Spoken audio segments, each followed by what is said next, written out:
Question statement, as you can see here, is that the figure shows a spring fixed at the bottom end of the incline. एक inclined plane है और इस inclined plane के bottom end पे एक spring को यहाँ fixed कर रखा गया है. This is a spring and this spring is fixed at this place. Okay? अब कह रहा है क्या चीज कि इंक्लिनेशन 37 डिग्री है इंक्लाइन प्लेन का. Small block of mass 2 kg, ये 2 kg का जो ब्लॉक है, it start slipping down the incline from a point 4.8 metre from the spring. ये जो ब्लॉक है ये यहाँ से स्लिपिंग स्टार्ट करता है. अगर पोजीशन मान लो ए है तो यहाँ पे तो ऑब्वियस है कि ये रेस्ट में होगा, यूए 0 होगा, और यहाँ से जब स्लिपिंग स्टार्ट करेगा तो ये जो पोजीशन है ब्लॉक का वो स्प्रिंग के नेचुरल लेंथ के पोजीशन से, इस पोजीशन से 4.8 मीटर जो है सो डिस्टेंस पे है ब्लॉक है. The block compresses the spring by 20 centimetre and stops momentarily. The block नीचे आएगा तो ऑब्वियसली इसके पास जब आएगा ब्लॉक तो उसके पास एक वेलोसिटी होगी. ये क्या करेगा, स्प्रिंग को दबाएगा, और जब स्प्रिंग दबेगी तो उसको दबा करके ये इस पोजीशन पे ले आता है. स्प्रिंग कंप्रेस्ड हो गई. ये जो लेंथ हुआ कंप्रेशन का, दिस इज 0.2 मीटर कंप्रेशन जो है सो इस ब्लॉक ने इसको दबा दिया. और जैसे ही ये मैक्सिमम 0.2 मीटर पहुंचेगा तो ब्लॉक क्या करेगा, ब्लॉक स्टॉप्स मोमेंटरली. इसको ध्यान दीजिए, ब्लॉक क्या होगा, अचानक से रेस्ट में आ जाएगा, और इसलिए ये जो पोजीशंस है बी पोजीशंस पे भी जो वेलोसिटी होगी वी बी, यहाँ पे ब्लॉक रेस्ट में आ जाएगा. उसके बाद क्या होगा, जैसे ही ब्लॉक रेस्ट में आएगा तो ब्लॉक पे स्प्रिंग कंप्रेस्ड है, स्प्रिंग अपना एक फोर्स यहाँ पे एफएसपी अप्लाई करता रहेगा. यहाँ पे आने के बाद चूंकि ब्लॉक की वेलोसिटी 0 हो गई, स्प्रिंग का कंप्रेशन बहुत ज़्यादा है, स्प्रिंग क्या करेगा, ब्लॉक को रिबाउंड करेगा.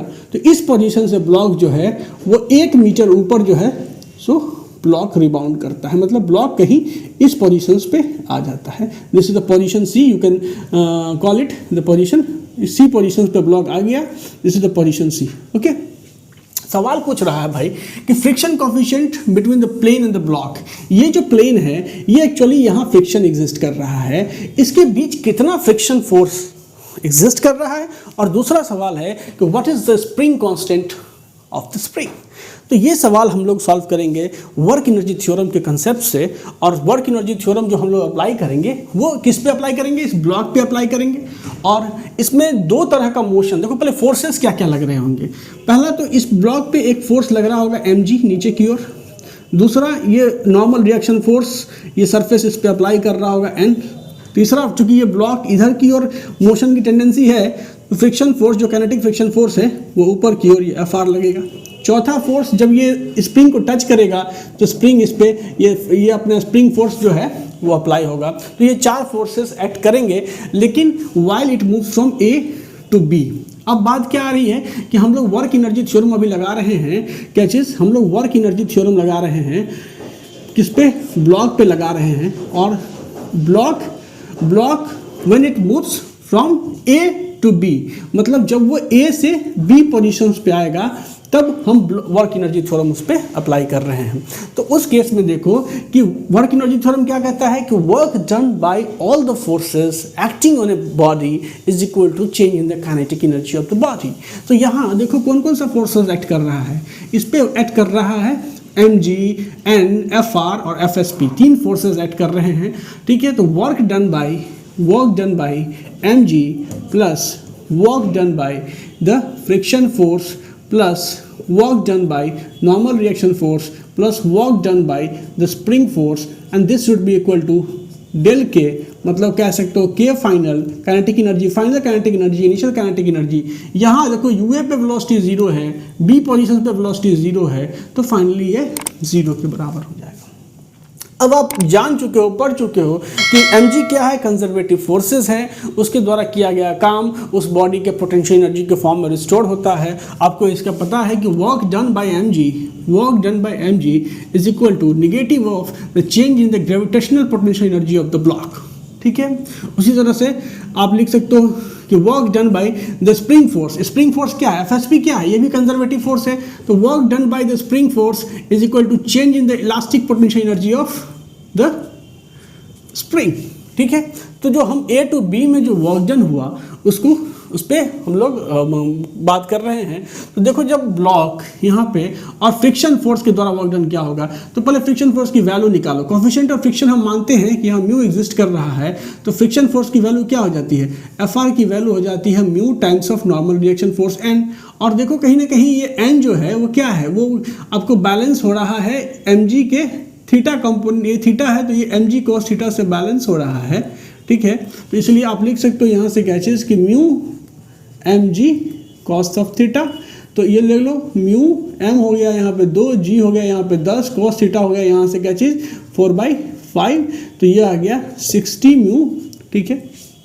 तो अब आप देखो तो work done by friction force क्या होगा, WFR, work done by friction force is equal to क्या चीज़, तो फ्रिक्शन फोर्स की यहाँ पे कितना होगा, तो mode of F R into mode of displacement D, और यहाँ पे कॉस ऑफ थीटा। अब देखो फोर्स इधर फ्रिक्शन फोर्स ऐड कर रहा है और डिस्प्लेसमेंट इधर की ओर हो रही है, तो एंगल 180 डिग्री का हो गया।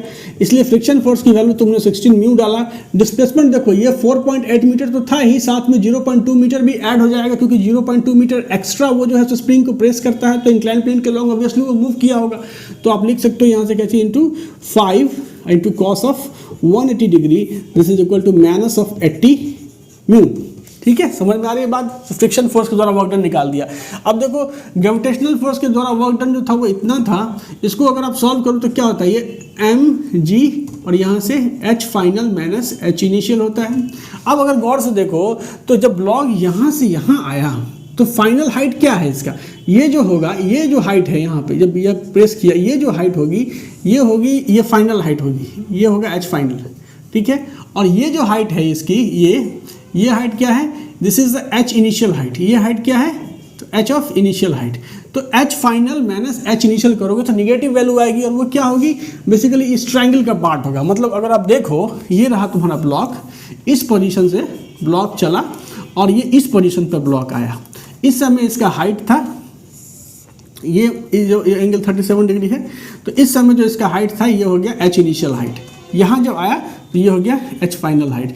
तो ये जो चेंज, ये जो है, ये जो पोर्शन हुआ आपका, ये पोर्शन क्या हो गया, ये पोर्शन हो गया minus of H final minus H initial हो गया ये पोर्शन, ठीक है। अब देखो ये एंगल 37 है, ये है 5 मीटर, तुम लगाओ यहाँ से sine 37 is equal to minus of H final minus H initial by यहाँ से 5। साइन 37 की वैल्यू कितनी आ जाती है भाई, ये आ जाती है 3/5, ये कट गया, मतलब कहीं ना कहीं H final minus H initial की वैल्यू माइनस ऑफ 3 आ जाती है। इसीलिए जब तुम यहाँ इसकी वैल्यू निकालोगे तो m की वैल्यू हो गई तुम्हारी कितना, 2 kg माइनस ऑफ 2 इंटू जी की वैल्यू हो गई 10 into H final minus H initial, तो माइनस ऑफ 3 यहाँ से हो गया माइनस ऑफ 3, तो तुम लिखोगे 3 दूना 6 60 न्यूटन, 60 न्यूटन का काम तुम्हारा ग्रेविटेशनल फोर्स की वजह से हुआ। उसी तरह से जैसे स्प्रिंग फोर्स है, स्प्रिंग फोर्स के द्वारा जो change in kinetic potential energy क्या होता है, तो माइनस ऑफ क्या होता है, हाफ के, यहाँ से देखो तो ये क्या हो गया हाफ के और x final minus x initial पे स्क्वायर, ठीक है। अब बताओ भाई स्प्रिंग जो है, जब स्प्रिंग आपका कंप्रेस्ड इनिशियली क्या था, इनिशियली जब ए से बी पे जर्नी हो रहा था तो एक्स इनिशियल की वैल्यू क्या थी 0, क्योंकि उस समय स्प्रिंग अपने नेचुरल लेंथ में था। और जब बी पोजीशन पे ब्लॉक आ गया तो एक्स फाइनल जो स्प्रिंग कितना कंप्रेस हो गया, 0.2 मीटर कंप्रेस हो गया। तो जब तुम ये इसकी वैल्यू जब निकालोगे तो इसकी वैल्यू कैसे निकालोगे, यहाँ देखो मैं यहाँ बता रहा हूँ, माइनस ऑफ 1/2 के एक्स फाइनल की वैल्यू हो गई 0.02 पे स्क्वायर, और ये एक्स फाइनल एक्स इनिशियल 0 था, 0 हो गया, तो ये हो गया माइनस ऑफ 0.02 के, ये हो गई तुमको इसकी value, work done by the spring force की वैल्यू माइनस ऑफ 0.02 के। और दूसरी बात जो नॉर्मल रिएक्शन फोर्स के द्वारा क्या वर्क होगा, तो नॉर्मल रिएक्शन फोर्स आपका हमेशा इंक्लाइन प्लेन के मतलब डायरेक्शन ऑफ द मोशन के या डायरेक्शन ऑफ द डिस्प्लेसमेंट के नॉर्मल एक्ट करता रहेगा, क्योंकि ये इंक्लाइन प्लेन स्मूथ है तो हमेशा नॉर्मल रिएक्शन फोर्स क्या होगा, ये हमेशा परपेंडिकुलर एक्ट करेगा। तो work done by normal reaction force while the block moves from the point A to the point B will be 0, and that's why हम इसका वर्क डन यहाँ 0 लिखेंगे। तो क्या होगा, सारा वैल्यू यहाँ सब्स्टिट्यूट करोगे तो कितनी आ जाएगी, ये आ गई 60 Newton, sorry this is not 60 Newton, 16 joule का वर्क डन हुआ, तो ये आ गया 60, ठीक है। और 60 के बाद work done by friction force minus of 80 mu, ठीक है। और उसके बाद work done bye spring force, तो ये आ गया माइनस 0.02 के, minus of 0.02 K, and this is equal to 0। Ultimately you have equation which says that 80 mu plus 0.02 k and this is equal to 60. This is the equations 1, और ये equation आपने derive किया work energy theorem apply करके जब block ए से B पे पहुंचा, ठीक है। अब एक इक्वेशन तो निकल गया क्योंकि यहाँ दो अननोन है, म्यू भी अननोन है, के भी अननोन है, तो एक इक्वेशन और चाहिए। तो फिर मैं वर्क एनर्जी थ्योरम अप्लाई करूंगा व्हाइल द ब्लॉक रिबाउंड्स, मतलब जब इस पोजीशन से, इस बी पोजीशन से जब ब्लॉक सी पोजीशन पर रिबाउंड होगा, फिर हम लोग वर्क एनर्जी थ्योरम वहाँ अप्लाई करेंगे। तो देख लीजिए कि बी टू सी जर्नी के दौरान, मतलब जब ब्लॉक आपका क्या करेगा, बी से सी की तरफ जाएगा, रिबाउंड करेगा, उस केस में अगर आप देखिए तो work done by total force, work done by total force is equal to change in kinetic energy.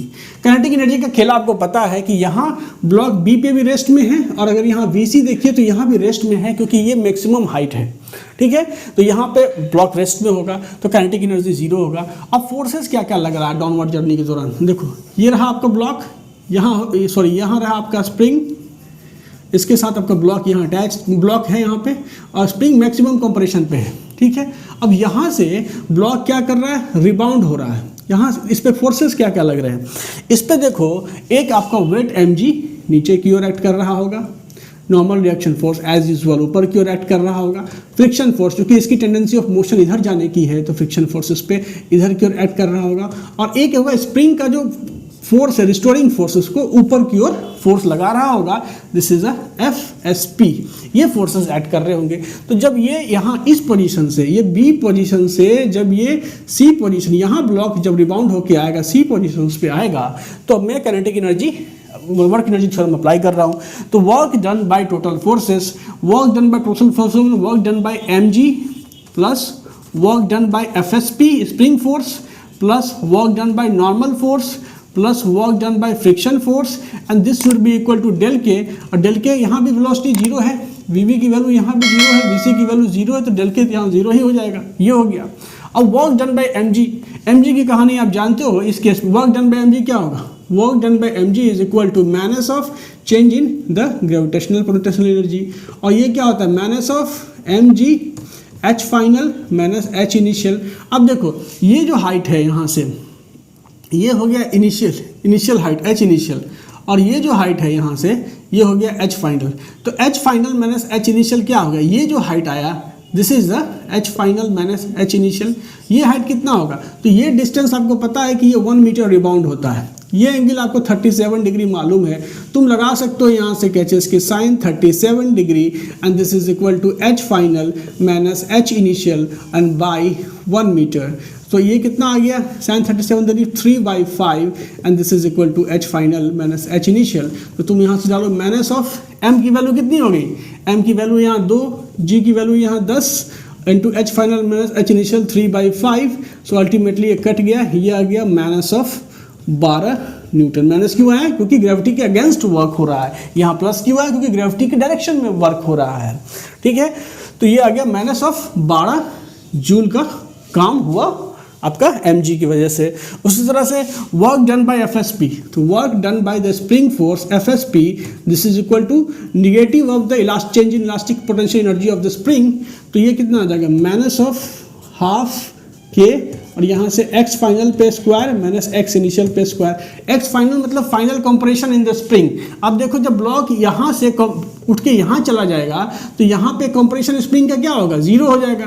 तो x फाइनल की वैल्यू यहाँ क्या है, यहाँ x फाइनल की वैल्यू है यहाँ जीरो, और x इनिशियली कितना था, तो इनिशियली कंप्रेस था 0.2 मीटर कंप्रेस था, तो लगाओ माइनस हाफ के, और ये हो गया इनिशियल जीरो, और ये माइनस, और ये था 0.04, तो ये आ गया कितना माइनस ऑफ माइनस कट गया, तो 0.02 के, ये आ गया work done bye spring force.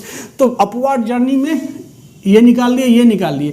अब क्या निकालना है, अब निकालना है work done by the friction force. तो देखो फ्रिक्शन फोर्स की वजह से काम कितना हुआ, डिस्प्लेसमेंट तो पता है 1 मीटर, फ्रिक्शन फोर्स की वैल्यू भी पता है, तो work done by the friction force निकालोगे WFR WFR की जब वैल्यू निकालोगे तो क्या होगा, फोर्स इंटू डिस्प्लेसमेंट और इंटू एंगल। फोर्स लग रहा है नीचे की तरफ यहाँ पे और डिस्प्लेसमेंट हो रहा है ऊपर की तरफ, तो ऑब्वियस है कि वर्क नेगेटिव हो गया, तो माइनस ऑफ फोर्स की वैल्यू वही होगी यहाँ पे 16 म्यू, तो माइनस 60 म्यू और इंटू डिस्प्लेसमेंट 1, तो अल्टीमेटली ये माइनस ऑफ 16 म्यू आ गया। अब ये तीनों वर्क जो है, क्योंकि नॉर्मल रिएक्शन फोर्स के द्वारा कोई वर्क होगा नहीं, क्योंकि ये नॉर्मल रिएक्शन फोर्स हमेशा क्या है, तो डिस्प्लेसमेंट के परपेंडिकुलर एक्ट करता रहेगा, तो अल्टीमेटली ये सारा वैल्यू यहाँ डाल दो। ये आ गया वर्क डन बाय mg कितना आ गया था, माइनस 12 जूल, तो माइनस 12 और वर्क डन बाय ये कितना आ गया, प्लस 0.02 के और plus work done by friction force minus of 60 mu, this is equal to 0। So ultimately you have a equation, और वो क्या कह रहा है कि 60 म्यू, आपके पास जो इक्वेशन वो क्या कह रहा है, 60 mu minus 0.02 K is equal to minus of 12, तो ये हो गया इक्वेशन 2। अब 1 और 2 दो इक्वेशंस है, दो अननोन आपको निकालने थे, अब दो इक्वेशन से तो आराम से निकल जाएगा।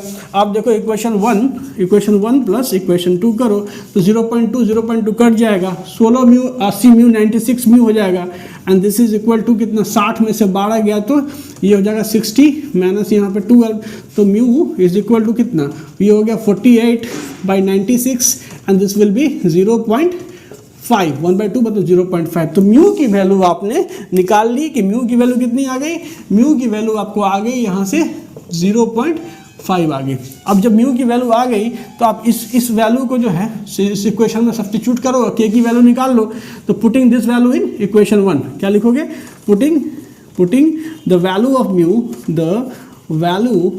म्यू इन 1, और जब ये डालोगे तो ये कितना आ जाएगा, एक मिनट, putting the value of mu in 1, तो ये आ जाएगा कितना, तो ये 80 into 0.5 plus 0.02 K, this is equal to 60। तो यहाँ से जब इसको मल्टीप्लाई करोगे तो ये कितना आ जाएगा, 40 plus 0.02 K, this is equal to 60, so K is equal to 1000 newton metre, this will the value of के।